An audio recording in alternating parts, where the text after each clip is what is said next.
Boa noite, pessoal. A gente está iniciando uma live, aguardando só a Natália chegar aí. Tudo bem, Natália? Tudo bem? Dá para me ouvir? Dá sim, tá ótimo. Tudo bem com você? Tudo bem, e aí? Tudo ótimo. Maravilha. Gente, é um prazer estar aqui na última live do ano da Academia de Direito. Nós estamos encerrando mais um semestre e eu estou muito feliz porque, apesar de todas as dificuldades que nós enfrentamos esse ano, com a pandemia, com essa mudança na nossa sociedade, que realmente abalou a maneira como a gente enxerga o mundo, como a gente se comporta, como a gente vive, apesar de tudo isso, a nossa faculdade, com muito louvor, providenciou de maneira rápida formas de estudo para que a gente não perdesse o nosso ano letivo. Realmente, como o professor estava comentando mais cedo, em questão de uma semana, nós tínhamos na mão uma ferramenta incrível para poder assistir nossas aulas, enviar conteúdos, tirar nossas dúvidas, e realmente isso é um empenho que precisa ser aplaudido, tanto da instituição quanto dos nossos professores, que se reinventaram dia a dia para entregar aulas que são de excelência. Então, esse ano, apesar de todas as dificuldades, nós podemos dizer que estamos encerrando com muita alegria e quem sabe em 2021 nós poderemos nos encontrar presencialmente e tudo isso vai melhorar. Como dizia Bauman, né? A mudança é a única coisa permanente. Tudo que nós temos é incerteza, não é verdade? Então, assim, vamos buscar conhecimento, tentar promover mais palestras, mais aulas e com fé que ano que vem vai ser um ano melhor. Como nós já explicamos aqui algumas vezes, a Academia de Direito é uma associação que busca promover apoio acadêmico dos alunos da faculdade e alunos de fora também. Então, quem estiver assistindo, nos siga no Instagram, no Facebook, acompanhe o site da academia. Tem material de apoio no site, apostilas de resumo, mapas mentais, que ajudam muito na hora de fazer provas. Então, quem precisar, dá uma olhadinha lá. E vamos ao que interessa, né, professor? O nosso tema de hoje é a importância da propriedade intelectual no Brasil, aspectos sobre marcas, patentes, nomes e domínios, né? O nosso mediador é o professor Carlos Sanches, ele é advogado no escritório Sanches e Pavim, advogados associados, é professor de Direito Empresarial em cursos de graduação e pós-graduação e nosso grande mestre da faculdade. O nosso palestrante é o doutor Eduardo Margalhães Machado. Ele é graduado em Direito pela Universidade Cândido Mendes, é mestre em Propriedade Intelectual pela Munich Intellectual Law Center e atua em associações internacionais de proteção intelectual, além de ser sócio no escritório Montari Pimenta, Machado e Vieira de Mello. O tema de hoje eu tenho certeza que é de extrema relevância, vai ajudar muito na formação de quem estiver assistindo, de quem já é formado também. Espero que todos aproveitem e uma boa live para todos. Muito obrigada, professor. Eu gostaria que você ficasse mais um pouquinho, porque a gente que agradece muito a vocês, tá? Não só os alunos, mas também o pessoal que acompanha a Academia de Direito, que é fantástica. Quem ainda não participa da academia está perdendo uma oportunidade excelente. Vocês sempre promoveram eventos maravilhosos presencialmente, continuaram se reinventando, foram se reinventando, fazendo dessa forma. A gente não pode deixar de agradecer o Vinícius, né, que fez o convite, você pela ajuda, todos os demais, e é para os nossos alunos que a gente vive, essa que é a verdade, tá? Então, eu acho que é uma parceria incrível e a gente fica muito feliz com isso. Muito É o que eu obrigado. sempre falo. O nosso esforço é do tamanho da nossa admiração, tanto pela faculdade quanto pelos professores. Então, pode ter certeza que é recíproco. Que Obrigada, professor. gostoso. Eu que agradeço. Eu vou derrubar você agora, é assim que fala, Então, né? tá bom. Vamos lá, isso. Vamos Tchau. lá, então. Tchau, tchau.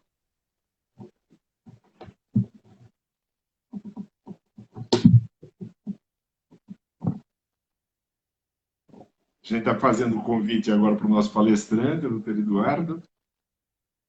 Já vai entrar. Está chegando. Tudo bem? Tudo bem, boa tarde, boa tarde. Boa tarde. Muito obrigado pelo convite. Seja muito bem-vindo. Eu não sei se o senhor ouviu a Natália, né? Ela é muito querida, ela é uma grande parceira, como o pessoal da academia, como os nossos alunos. É muito gostoso, né? Todo mundo na mesma sintonia. Mas, doutor Eduardo, Ô Carlos, oi. deixa eu só falar. Primeiro, Eduardo somente. E em relação à Natália, acho que eu fiquei um pouco intimidado com a apresentação dela. O que significa dizer que nós dois agora vamos ter que fazer um bate-papo de alto nível. A gente precisa. Eu estudei bastante hoje, tá? Me preparei, feito doido. Estou tão nervoso quanto, tá? Mas, doutor, nós temos um planejamento, né? Inclusive com uma apresentação maravilhosa, né? Do visual, de slides e tudo mais, e o Insta não nos permite isso, né? Então, eu gostaria de perguntar para o senhor, afinal de contas, para a gente começar a falar sobre isso, né? O que significa propriedade intelectual e que importância tem isso para as pessoas, para a sociedade, que isso é uma coisa tão distante da gente, não é?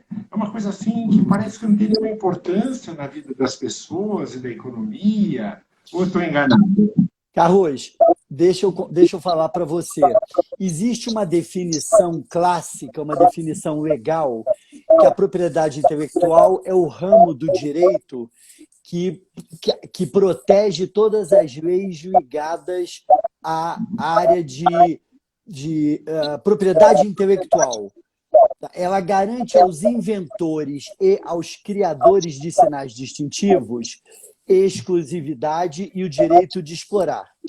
Então, essa é a definição clássica. Mas, na verdade, a propriedade intelectual é tudo que está em volta da gente. Então, esse bate-papo de hoje vai ser interessante. Eu acho que eu vou tirar aqui, porque está dando uma reverberação aqui no meu. Não sei. Deixa eu ver se melhora, por favor, Carlos. Está excelente. O som, a imagem está ótima. Não, é que estava reverberando. Pronto. Você está me ouvindo? Perfeitamente. É que estava reverberando, desculpa. Então, o que eu estava dizendo era o seguinte, como a gente vai discutir agora, nessa próxima hora, a propriedade intelectual é tudo que está em volta da gente. São as marcas que a gente usa para poder comprar coisas, são as marcas que a gente usa para poder vender coisas, inclusive a nós mesmos. Então, é uma área interessantíssima, porque conforme o Brasil vai se desenvolvendo como sociedade, nós vamos melhorando as nossas engrenagens, a parte de propriedade intelectual vai ficando cada vez mais necessária. Tá? Então, basicamente, a propriedade intelectual se divide em 3 áreas. Uma delas que diz respeito à criação de marcas e patentes. E nós vamos falar sobre isso. Depois nós temos uma parte de direito autoral, que é toda a criação do autor, como uma música, uma pintura. Ela não tem uma finalidade industrial. Então nós temos o que a gente chama de criações da alma, uma pintura, uma música, por exemplo. Depois nós temos as criações industriais, que é a marca e a patente, e depois a gente tem o direito sui generis, são cultivares, nomes de domínio, aquilo sobre o qual a gente conversou, tá? Pois bem, vamos aqui. Eu fiz uma apresentação que está à disposição depois de todo mundo e que, infelizmente, a gente não vai poder passar agora, tá? Mas vamos falar sobre marca que, como a gente tinha conversado, é o que está mais próximo da gente, tá? Marca é todo sinal distintivo que permite a nós, consumidores, identificarmos um produto. Tá? Então, quando você vai no supermercado e alguém pede para você comprar arroz, e se a pessoa não disser qual é a marca do arroz, você vai trazer qualquer arroz. Se a pessoa disser que quer o arroz Tio João, por exemplo, você vai trazer o arroz correto. Tá? Então, aí é assim que funciona a marca. Ela serve de ponte entre o produtor e nós, consumidores. Tá? Pois bem, essa marca ela pode ser nominativa, uma palavra, como, por exemplo, Samsung. É a marca nominativa. E agora a gente está falando como ela se divide. Essa marca ela pode ser um desenho, como, por exemplo, aquela maçã da Apple. Hoje em dia, quando você compra um computador e vê a maçã, nem precisa estar escrito a palavra Apple, que você já sabe que é da Apple. Então, ela serve também para que você, como consumidor, identifique esse produto e diferencie esse computador de um Dell, por exemplo, que tem outra marca. Ou ainda ela pode ser o somatório de uma nominativa com uma figurativa, chama uma marca mista. Então, por exemplo, a Coca-Cola tem a marca mista. A Bic tem aquela palavrinha Bic escrita em amarelo com aquela canetinha do lado. Tá? Então, essas são as três formas através das quais a marca se mostra para nós. Tá? Mais cedo, nós tínhamos conversado, eu e você, sobre aonde que a gente consegue o registro da marca. Então, alguém cria uma marca, algum colega cria uma marca e quer exclusividade para a sua marca, como Sanchez, para serviços advocatícios, por exemplo. Então, existe um órgão do governo chamado INPI, Instituto Nacional da Propriedade Intelectual, onde você deposita o seu pedido de registro, ele passa por um trâmite de exames e depois é concedido para você o registro final, se não tiver nenhuma marca anteriormente registrada.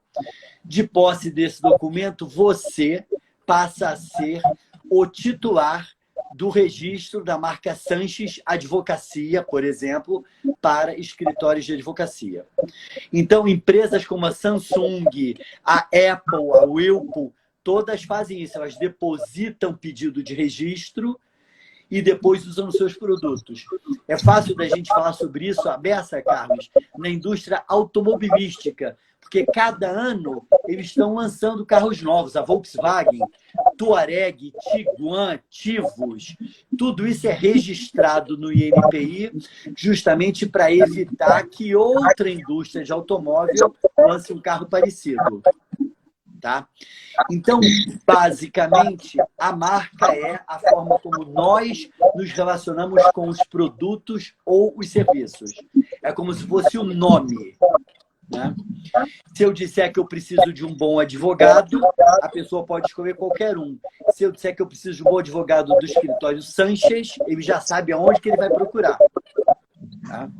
Então é interessante essa nossa conversa, Carlos, porque depois que a gente termina esse bate-papo, que é só o primeiro que a gente vai ter, todo mundo vai lembrar algum momento em que teve alguma dificuldade ou alguém contou de alguma dificuldade em relação à marca.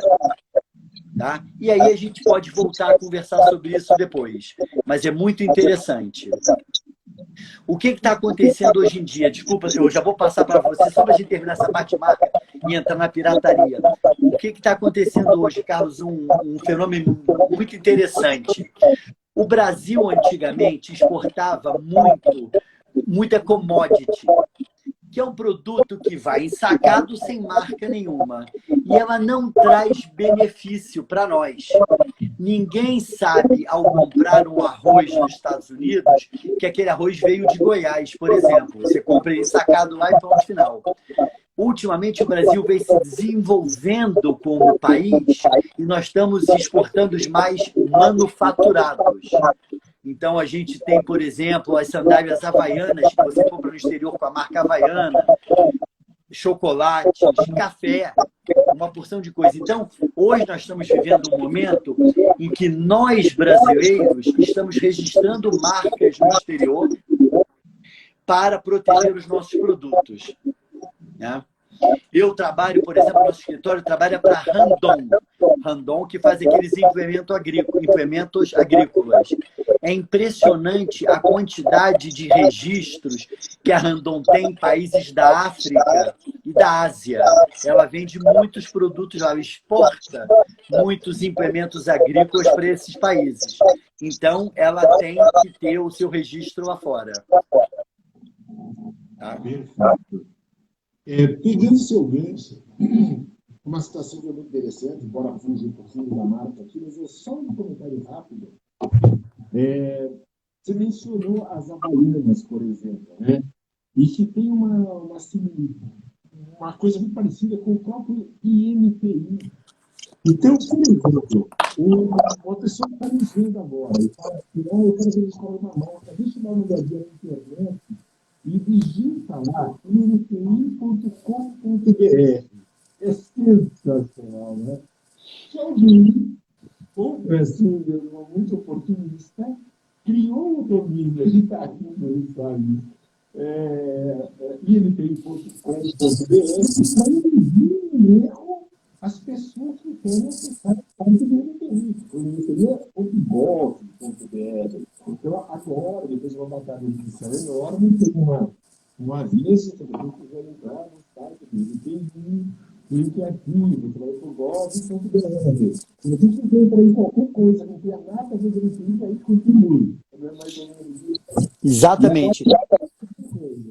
Ô, Carlos, e esse assunto que você tocou nos remete a dois subassuntos. Um deles é o seguinte: obviamente que tem gente que procura pegar carona em alguém já famoso. Então, alguma marca é famosa, a pessoa lança uma submarca para tentar, de alguma maneira, induzir o consumidor em erro e ele vai e compra. Então, por exemplo, eu dei aquele exemplo do tio João, do arroz tio João, mas pode ser que alguém lance arroz tia Joana. Você chega lá na hora, você não é uma pessoa muito entendida de arroz, vai e compra. Entendeu? Aqui no Rio tem uma loja de sapatos muito famosa chamada Mr. Cat. E essa Mr. Cat, ela começou a dispor os seus produtos de uma maneira muito particular há anos atrás. Você entrava dentro da loja e ela tinha todos os sapatos nos saquinhos azuis que ficavam à disposição. Quando você queria, encontrava um, eles tiravam. Mas o layout da loja era todo de madeirinha, bonito, parecendo uma coisa inglesa, com os sapatos organizadinhos lá. Uma outra empresa veio e fez a mesma coisa, só que com os saquinhos amarelos. Se você não está prestando atenção, está andando no meio da rua, você entra na loja até você descobrir uma coisa com a outra, né? Então, isso tem um pouco a ver com essa parte do assunto que você falou. Mas a outra parte que você falou, que é mais interessante ainda, mas é um pouquinho mais complicada, é o seguinte: o nome de domínio não foi feito para identificar um produto, nem um produtor. O nome de domínio é para identificar um usuário do outro lado. carlossanchesadv.br, tá? O que acontece? O nome de domínio veio há poucos anos e as marcas existem há 300. Então, quando o nome de domínio apareceu, as pessoas começaram a pensar: eu posso botar minha marca dentro desse espaço, que é o nome de domínio. Então, eles começaram a usar uma ferramenta para uma finalidade para a qual ela não foi desenhada. Então, hoje em dia, você põe Sanches Advogado. Você consegue registrar .com.br, por exemplo. Eu ponho Sanches com Z, eu também consigo. E é óbvio que Sanches com S e Sanches com Z vai dar problema. Mas como o nome de domínio não foi feito para evitar problema, o algoritmo de registro permite que, se eu mudar o S para Z, eu consiga o registro. Então, o nome de domínio é uma área nova que ainda está sendo organizada porque ela não foi criada para o que ela está sendo utilizada hoje. Tá? E aí não é desleal, não? Eles levam a uma concorrência desleal, uma preocupação. Leva. Então vamos lá, vamos entrar agora na concorrência desleal, que é um assunto que eu gosto também.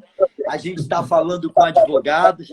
Não, vocês vão ver como é que concorrência desleal é interessante. Inclusive, no material que eu passei, Carlos, e depois, se você puder disponibilizar para eles, eu agradeço. Eu botei vários exemplos sobre concorrência desleal e a forma como ela se manifesta, tá? Porque a concorrência desleal é uma coisa engraçada, ela não costuma ser frontal, uma coisa que você identifica num primeiro momento. Você vai indo, você vai ficando com aquela sensação de que tem alguma coisa errada e só lá na frente que você descobre que você está no lugar errado. Então, por exemplo, inpi.com.br, você desconfia que um órgão do governo não poderia ser .com, mas você só descobre isso depois. Entendeu? Mas então é assim que a coisa funciona na concorrência desleal. Existe toda uma aparência relativa com o original que é conhecido e só depois você vê que você está equivocado.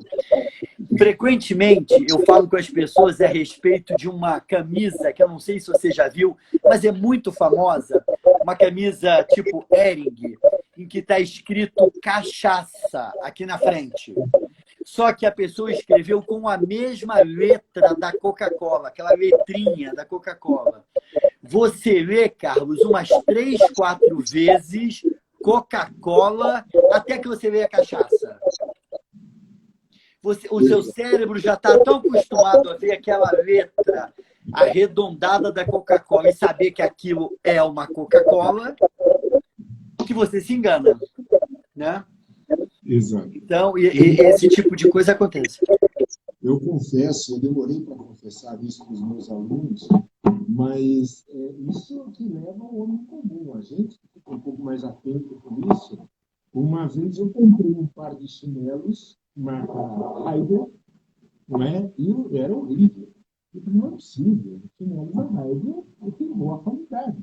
E aí, até que minha sogra chamou minha atenção e falou, mas isso não é um Haider? É Haider, está escrito Haider. E a grafia era H-I-D-E-R.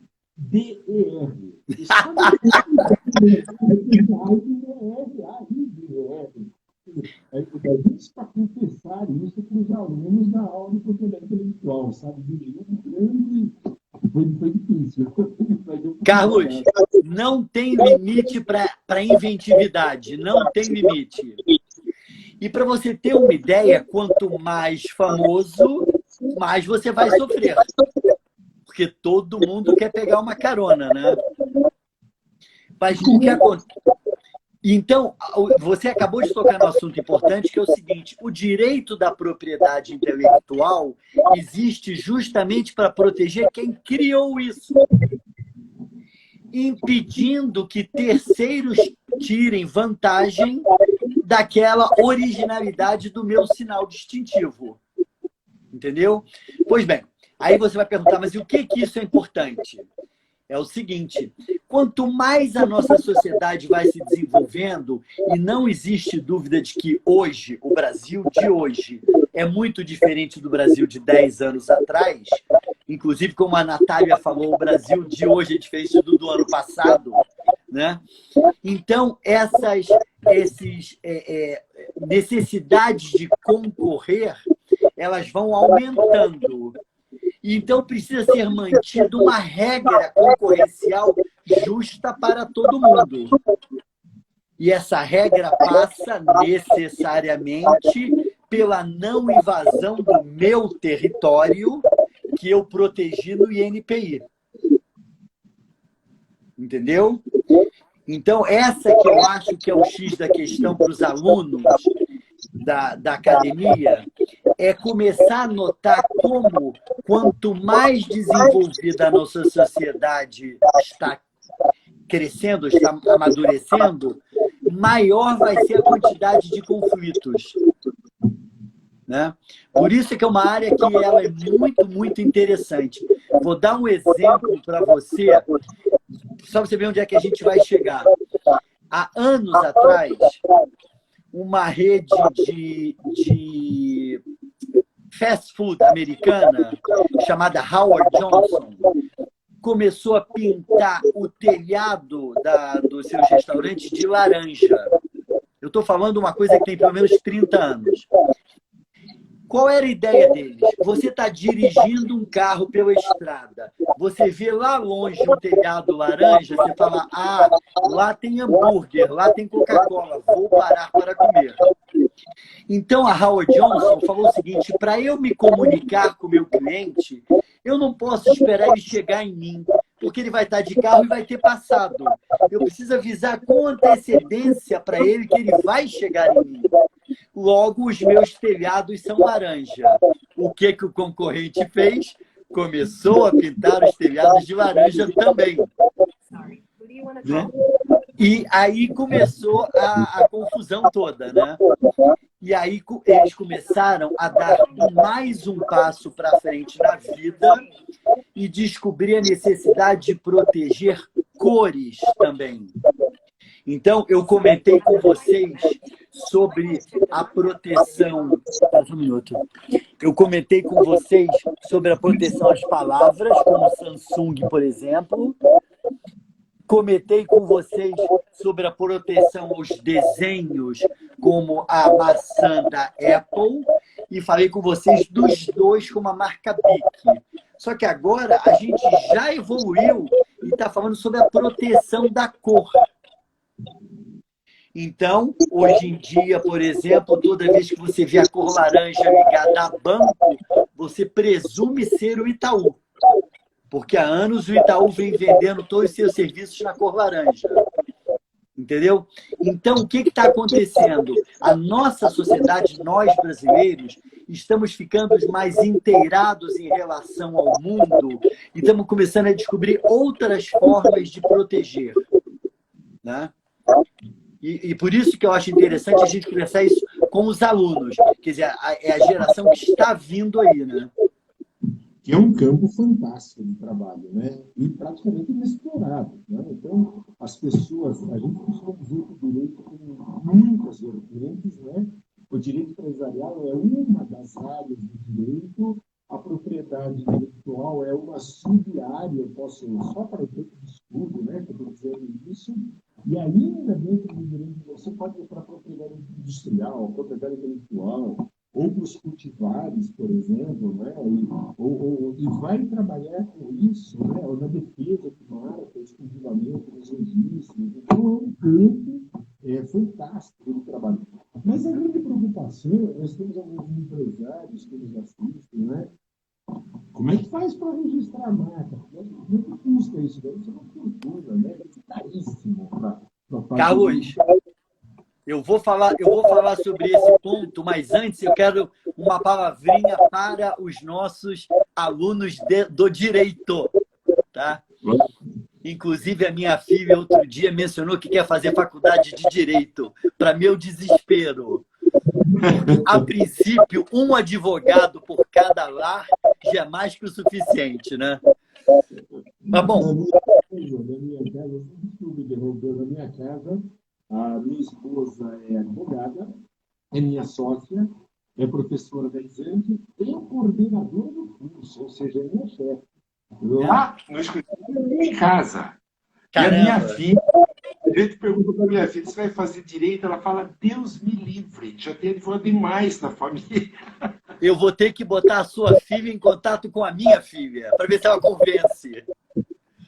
Mas a mensagem positiva para os advogados que estão nos ouvindo é a seguinte: enquanto nós estamos aqui conversando, todo mundo que produz alguma coisa, ou um produto ou um serviço, está nesse momento pensando como chegar mais perto do seu consumidor.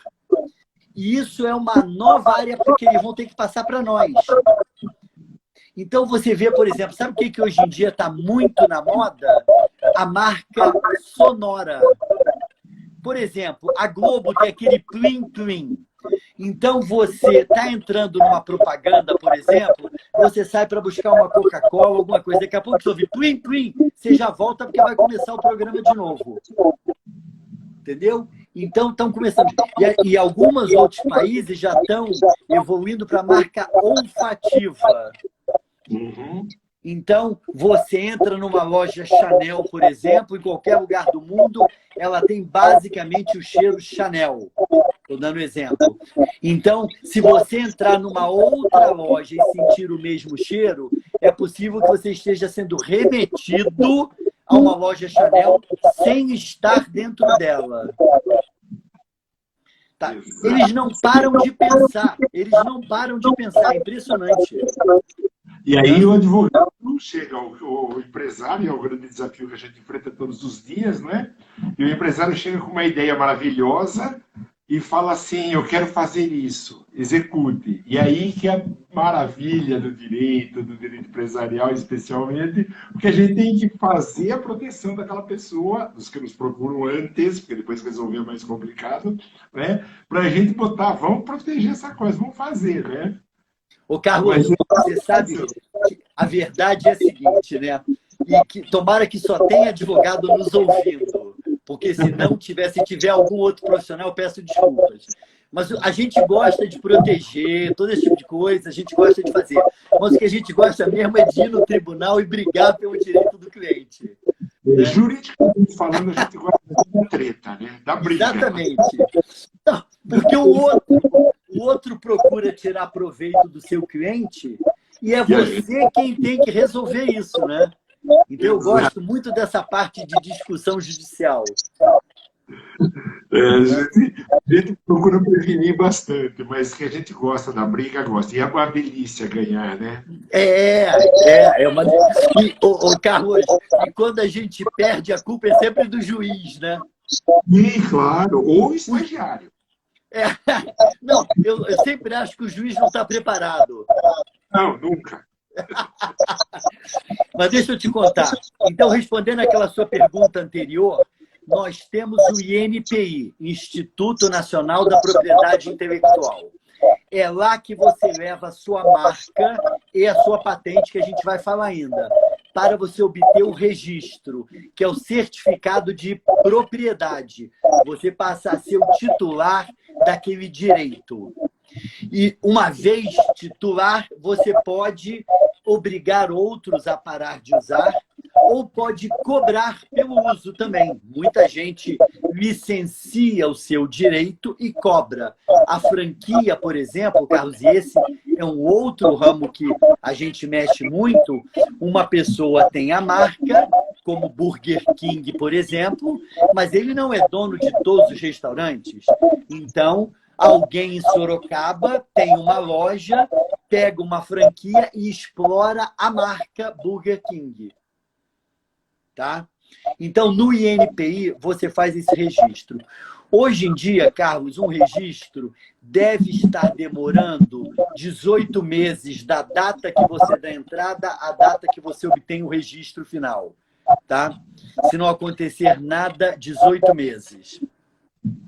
E deve custar alguma coisa entre 4 e 5 mil reais, já incluindo as taxas do INPI e os honorários. Não é uma coisa muito cara. Ao contrário, né? Perto do custo que demandaria uma ação para discutir se tem a propriedade da marca ou não, é ínfimo esse valor, né? Muito pequeno, né? Ô, Carlos, o que eu costumo falar com os meus clientes é o seguinte: se você tem uma utilidade para aquela marca, você não está gastando muito dinheiro. Mas se você não tem utilidade, qualquer coisa que eu propuser vai ser cara. Entendeu? Então, frequentemente, graças a Deus, a maioria dos meus clientes são ativos no comércio e eles precisam sempre de marcas novas. E a gente vai depositando, né? Então, isso aí vai funcionando. Você vê, por exemplo, a Samsung, que eu usei como exemplo. A cada ano ou a cada ano e meio estão lançando um telefone novo ou um tablet novo com marcas novas. Né? Então, isso tudo vai se renovando. E uma vez que você seja... Desculpa? Perfeito. Tá. E uma vez que você seja titular daquele registro de marca, você pode atacar terceiros que tenham alguma coisa parecida. Por exemplo, tio João e tia Joana, que a gente comentou. Tá? Um outro exemplo do dia a dia, que eu aposto que muita gente já deve ter visto aí, são umas lojas de celular na cor azul, que é a cor da Samsung. Então, a loja oficial da Samsung, onde vende telefone Samsung, ela é toda em tons de azul. Às vezes, a pessoa, para se fazer um revendedor Samsung, pinta a sua loja não autorizada de azul também. Então, essa é outra forma de tentar iludir o consumidor, né? E é incrível, né? Agora, nós temos um pacto, né? Nós temos vários países convencionaram que um vai proteger a marca, mas tem país que parece que não respeita muito isso, não, né? E fazem que eles chamam de réplicas, não é? Como é que a gente Carlos, faz com isso? eu vou te contar uma coisa para você ficar surpreso. Você está exatamente descrevendo o Brasil de 15, 20 anos atrás. Há muitos anos eu brigava muito contra essas marcas, essas réplicas, essas reproduções. Mas acontece que o Brasil utilizava um sistema no passado que chamava First to File, em inglês, que é o primeiro a pedir. Então, quem depositasse a marca em primeiro lugar, presumia-se o criador daquela marca, e aí ele ficava o titular do registro.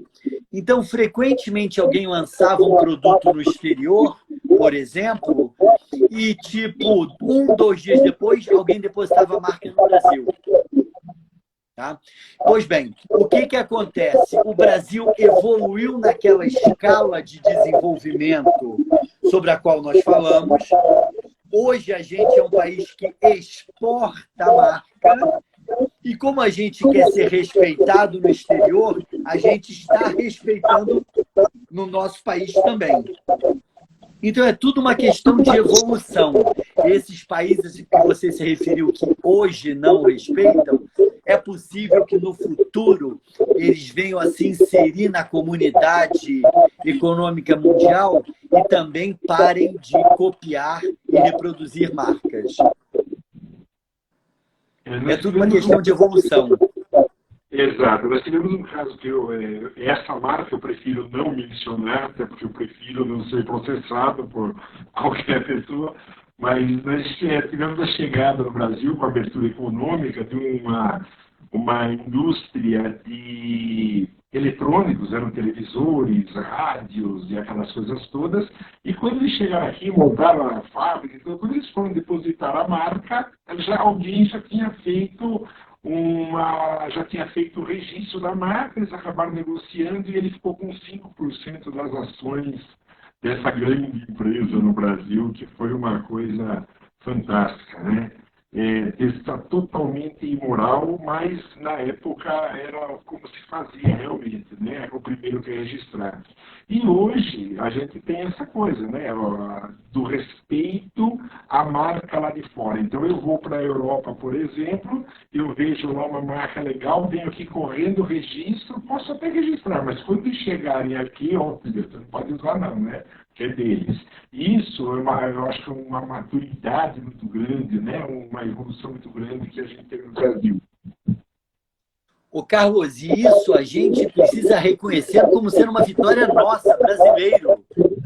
A gente hoje pode ser considerado um comerciante, um exportador de nível, porque a gente respeita aqui dentro.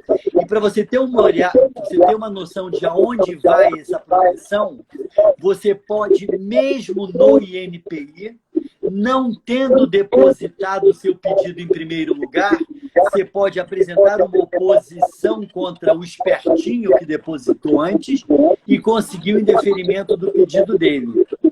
E isso sem contar na justiça. A justiça é mais fácil também, mas é mais caro. Entendeu? Então, eu fico muito orgulhoso do país em relação a esse ponto.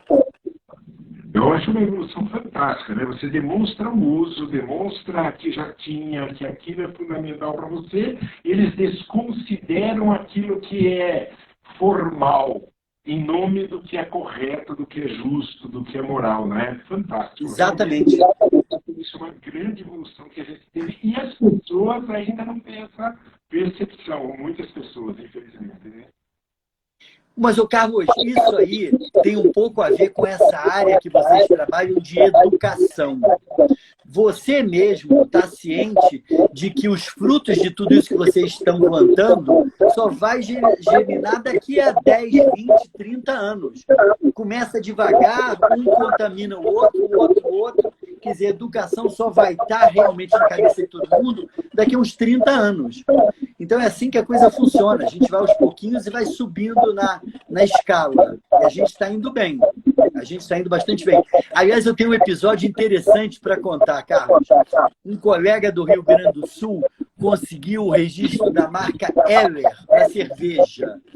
A Heller, né? H-E-L-L-E-R, que é um tipo de cerveja.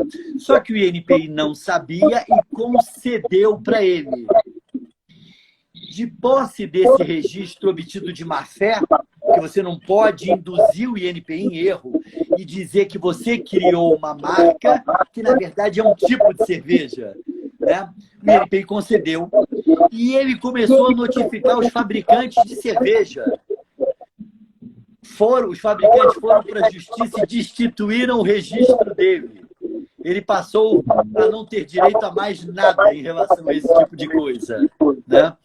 Então, infelizmente, no caso dele, já tinha se passado o tempo, ele teve que ir para a justiça. Mas conseguiu tornar inválido um registro que estava sendo usado de má fé contra terceiros. Perfeito. Né? Isso é fantástico, né? Eu vejo isso muito como evolução, como amadurecimento, né, da sociedade, das pessoas, do próprio Estado brasileiro, que a gente está saindo daquele submundo, se a gente pode dizer assim, né, do desrespeito, de concorrência esquisita, né, usando de má fé, para entrar em um novo patamar, né, de comércio internacional, de respeito e tudo mais. Né? Isso é, sem dúvida, sinal de educação. O Carlos, eu acho interessante a gente estar falando com alunos, porque não resta a menor dúvida que essa nova geração que está vindo aí é quem vai dinamizar a área de propriedade intelectual. Quer dizer, eu estou começando a falar em marca olfativa, mas pode ser que daqui a pouco criem alguma outra forma que você, ao ver, reconhece um produtor. Que nem quando você vê um banco laranja, você associa ao Itaú. Então, é esse pessoal mais novo, os estudantes, que quando estiverem trabalhando, vão começar a pesquisar novas formas de garantir a seus clientes exclusividade contra terceiros. Né? Perfeito. E eu acho isso muito... A gente vê uma máquina agrícola, por exemplo, se ela for verde, fosforescente, limão, ou se ela for um amarelo esquisito, a gente nem precisa ler a marca, a gente já consegue imaginar, né? E essa experiência interessante, né? Você sabe uma coisa engraçada? Foi bom você ter mencionado a cor verde e amarelo. Nós já fizemos um trabalho muito, muito bonito, mas já tem uns 10 anos, para Petrobras. Porque uma outra marca, Sanches, por exemplo, de vender gasolina, usava o verde e amarelo. Você vinha na estrada, via verde e amarelo, entrava, mandava abastecer, para só depois descobrir que não era Petrobras. Posso até, desculpe interrompê-lo, mas isso foi sensacional. Teve um evento em São Paulo, nós tivemos um evento em São Paulo, que falava sobre proteção de marca, como patrocínio da Petrobras. Os convites, o painel de fundo, tudo no evento, toda a identificação era com a marca 13R. Não era o logo da Petrobras. E no meio do evento, metade do evento, alguém falou: vocês observaram o logo que está aqui atrás, que está no convite, que está no sei o quê? Sim, não é da Petrobras. Isso é falso. E as pessoas que estavam lá não tinham detectado. É sensacional. Eram 13 e aquele Rzinho com verde e amarelo. Isso é um absurdo, né? Pois é. O que acontece é que a gente já está meio acostumado. E aí eles tiram proveito disso para justamente iludir o consumidor. E você só nota quando você já caiu na armadilha. Você volta para casa com o sapato, dá de presente para alguém, a pessoa lhe fala: ué, mas não é Mr. Cat, por exemplo. Você fala: caramba, não sabia, entendeu? Agora, o que eu acho que isso tem muita relação com a aula que vocês dão aí em Sorocaba? Isso é 100% concorrência. Se você tem uma marca para posto de gasolina e você não consegue ter nenhum posto, você não vai brigar. Então, a sua disposição de fazer valer seus direitos é tão maior quanto bem-sucedida for a sua atividade. Entendeu? Por isso que tem a ver com concorrência no primeiro momento e concorrência desleal num segundo momento. Entendeu? Doutor Eduardo, nós vamos... vai cair a nossa live em 4 minutos. Infelizmente, eu estou adorando, então é sensacional. Eu queria dizer, primeiro que isso vai ficar gravado, né, os nossos alunos, as pessoas podem assistir posteriormente, a gente vai salvar aqui, vai ficar. Infelizmente, a gente vai ter que interromper pelo tempo que o WhatsApp nos permite, já está chegando ao fim. Mas eu quero agradecer imensamente, né, pelo papo, por tudo que fez, a Academia do Direito Orgânico, que é fantástica. Eu vou nominar apenas 2 pessoas da academia, o Félix e a Natália, que nesse momento estão aqui, mas eles todos são sensacionais, os nossos alunos, o Hugo, que está aqui ao meu lado, dando suporte, sem o qual eu não estaria conversando agora, não tem nem o que fazer para gravar depois, né? E quero deixar o convite para que venha para Sorocaba, sempre acaba essa porcaria dessa pandemia, vem para Sorocaba, vai ser um prazer enorme recebê-lo, vem de moto, tá? A gente sai vindo daqui, vamos juntos. Eu estou devendo, Carlos, eu estou devendo um passeio ao pai do Vinícius, o Jomir. Então eu tenho que ir de moto para passear. Perfeito, a gente está aguardando, vem para cá, a Exame é a sua casa a partir de agora, vai ser muito bem-vindo, nosso escritório, nossa casa. Foi um prazer enorme, só temos a agradecer. O Carlos, eu queria fazer uma proposta. Depois eu preciso ver com a Natália se no último slide desses que vão ficar à disposição para vocês está o meu endereço de e-mail. Se não tiver, eu passo para ela depois, porque eu sempre acho que ao desligar, as pessoas vão lembrar de uma ou outra pergunta que gostariam de ter feito. E aí elas podem fazer por e-mail e eu respondo depois. Maravilhosa essa disponibilidade. A gente passa assim, a gente divulga também para os nossos alunos, né, que estão preocupados agora, daqui a pouco eles entram em prova, né? Então eles estão lá dando a última lida do material, mas eles já vão fazer prova daqui a pouquinho. Mas sensacional. Muito obrigado mesmo. Né? Fique à disposição. Vamos nos ver aí. Eu vou aceitar o convite de Sorocaba, sim. Que maravilha. Só esperar a vacina. Vamos acabar disso. Muito obrigado mesmo por tudo. Felicidades, sucesso. E o pessoal agora vai começar a repetir realmente os estudos de dúvida, bem no meio lá, né, para receber as orientações. Muito obrigado. Tá ótimo. Eu é que agradeço a todo mundo e vamos debater mais através do e-mail. Manda perguntas que eu respondo. Perfeito. Muito obrigado a todos. Obrigado, abraço, pessoal.